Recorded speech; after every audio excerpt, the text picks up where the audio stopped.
Apakah kamu sering merasa perjalanan pulang terasa lebih cepat dibanding saat pergi? Padahal jarak yang ditempuh saat pulang dan pergi itu sama. Nyatanya hal itu cukup wajar, karena para peneliti sudah lama mengamati hal ini, dan mereka menyebut Red Room Trip Effect. Walau terasa cepat perjalanan pulang, tidak benar-benar lebih cepat daripada perjalanan pergi. Faktanya, itu semua hanya ada di dalam otak kita. Tapi sebelum kita lanjut, jangan lupa klik tombol subscribe. Oke? Terima kasih.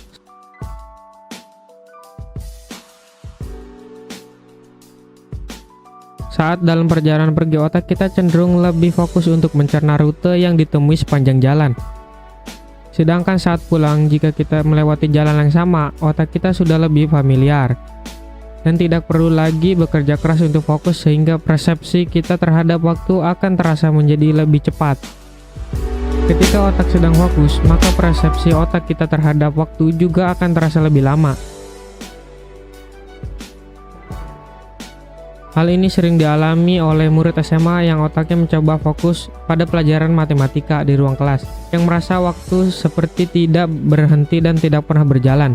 Sebuah penelitian di Selandia Baru menemukan bahwa fenomena ini lebih sering terjadi ketika kita berpergian ke tempat yang baru, karena otak kita mencoba lebih fokus, sedangkan ke tempat yang lebih kita kenal atau sering dilalui, fenomena ini sering jarang terjadi. Nyatanya saat ini, jalan pergi sering kali kita menemui banyak hal yang membuat kita khawatir, sehingga kita harus mengecek target waktu kita, dan membuat efek psikologis bahwa perjalanan jadi terasa lebih panjang, sedangkan saat perjalanan pulang, perjalanan lebih terasa pendek karena kita tidak lagi terbebani ekspektasi waktu kita untuk tiba.